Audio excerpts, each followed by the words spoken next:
Assalamu alaikum, I'm Aisha and you're watching Samaa News. Here are today's headlines. As 2025 drew to a close, people across the world welcomed the new year with celebrations stretching from the Pacific to the Americas. From bell-ringing ceremonies in Seoul to festivities at the Great Wall of China and early countdowns in Europe, crowds marked the arrival of 2026 with traditions, fireworks, and hopes for peace. Meanwhile, both Ukrainians and Russians welcomed the new year with hopes for peace. After nearly 4 years of conflict, citizens on both sides are looking ahead with a shared desire for calm, stability, and an end to hostilities. Sydney has welcomed 2026 with its biggest ever New Year's Eve fireworks display, featuring a waterfall effect cascading from the Sydney Harbour Bridge. Organisers say the 12-minute show spanned 7 kilometres across the harbour, with tens of thousands of pyrotechnic shots launched from multiple sites. Meanwhile, security remained heightened in the aftermath of a deadly shooting at Bondi Beach weeks ago. Organisers held a minute's silence for the victims, as thousands of police were deployed across the city during celebrations. President Xi Jinping has said that China is on track to meet its growth target of around 5% this year and will roll out more proactive policies in 2026. He told a New Year's Tea Party of top Chinese Communist Party officials that China's GDP was on track to reach around 140 trillion yuan after an extraordinary year. He did not mention specific policies, but his message reinforced recent government pledges of fiscal measures to boost people's incomes and support consumption and investment.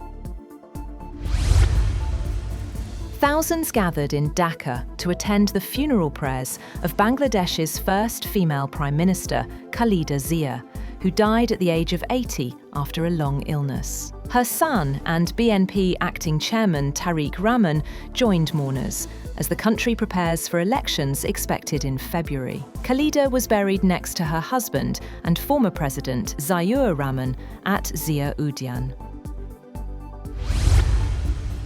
Foreign ministers from 10 countries, including the UK, France, Japan and Canada, have voiced concern over what they call the catastrophic humanitarian situation in Gaza. In a joint statement, they urged Israel to ensure sustained aid access, ease import restrictions, and allow humanitarian agencies to operate as winter conditions worsen.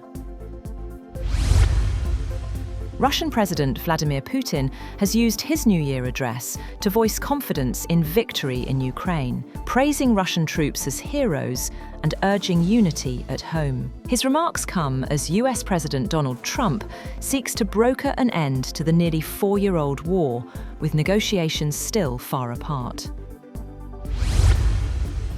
Russia has launched an overnight drone attack on Ukraine's Odessa region, damaging residential buildings and infrastructure and injuring 4 people, including 3 children. The governor of the Odessa region said the drones attacked residential, logistics, and energy infrastructure in our region.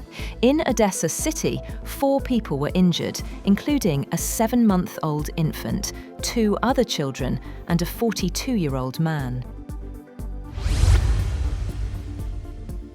Taiwan remains on high alert after China staged massive military drills around the island the previous day, keeping its emergency maritime response center running as it monitored Chinese naval maneuvers. Taipei condemned the drills as a threat to regional security and a blatant provocation. According to the head of Taiwan's Ocean Affairs Council, Chinese ships were moving away from Taiwan, but Beijing had yet to formally declare the end of the exercises.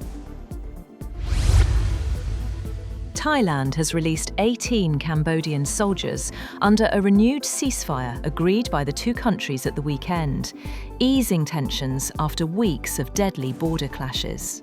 Cambodian Defence Ministry spokesperson said the soldiers were transferred at a border checkpoint after 155 days in Thai custody. The Southeast Asian neighbours agreed to halt fighting at noon on Saturday, ending about 20 days of clashes that killed at least 101 people and displaced more than 500,000 civilians on both sides. Thieves used the quiet Christmas period to drill their way into the vault of a German retail bank and make off with at least 10 million euros worth of money and valuables from customers' deposit boxes. The police said the perpetrators drilled through a thick concrete wall at a branch of Sparkasse Bank in the western city of Gelsenkirchen, and then broke into several thousand safe deposit boxes and stole a sum estimated in the double-digit millions of euros. Drug makers plan to raise US prices on at least 350 branded medications, including vaccines against COVID, RSV and shingles, and blockbuster cancer treatment, Ibrance, even as the Trump administration pressures them for cuts. According to data provided exclusively by a healthcare research firm, the number of price increases for 2026 is up from the same point last year, when drug makers unveiled plans for raises on more than 250 drugs. The median of this year's price hikes is around 4%, in line with 2025. Britain's Queen Camilla has described for the first time fighting off an attack by a man on a train when she was a teenager. Speaking in an interview with the BBC, in which she recounted how furious the assault had left her, Camilla recounted that she was attacked on a train when she was a teen. She said she was reading a book and a man attacked her, which she fought back. She said she did not know the man who attacked her. The US Justice Department has revealed it has 5.2 million pages of Epstein files left to review and needs 400 lawyers from 4 different department offices to help with the process through late January. A government document revealed that this is likely to extend the final release of the documents to much later than expected, after a December 19th deadline set by Congress. The review will occur between the 5th and the 23rd of January. And Saudi Arabia is hosting the King Abdulaziz Falconry Festival, where falconers from across the region are competing in high-profile races and beauty contests. The event features multiple categories, millions of rials in prize money, and aims to revive a deep-rooted Gulf tradition. The festival runs until January 11th. That's all for now.